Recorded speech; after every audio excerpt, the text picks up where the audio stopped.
Mix by विकास बिहारी।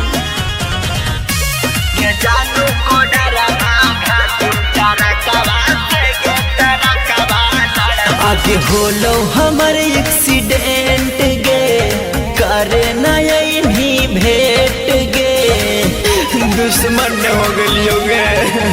आगे होलो हमर एक्सीडेंट गे करे नहीं भेट गे।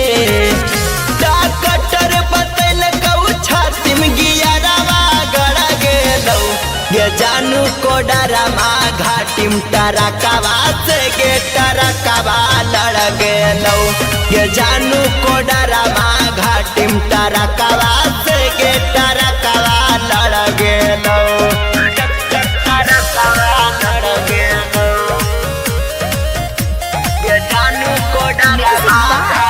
मिक्स बाय विकास बिहारी।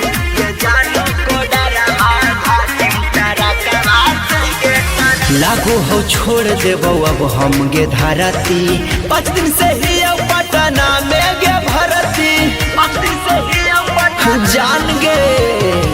लागो हो छोड़ देबो अब हम गे धरती 5 दिन से ही अब PMCH में भरती हे गे सका पूरा सिरे फर कैले कौ पारी बरवा सब डर गेलौ ये जानू को डरमा घाटी में टरकवा से गे टरकवा लड़ गेलौ ये जानू गे बांका जिला में टरकवा से गे टरकवा लड़ गेलौ ये जानू को डरमा घाटी में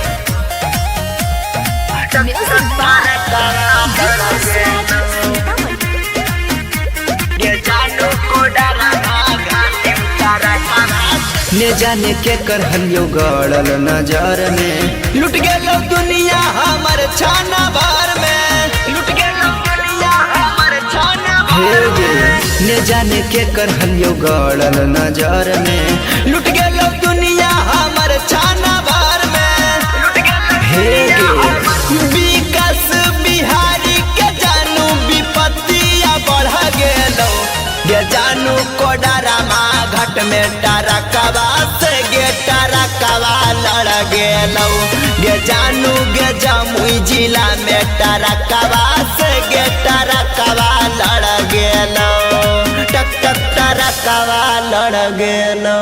जहरा music recording studio Sheikhpura Dhanaur.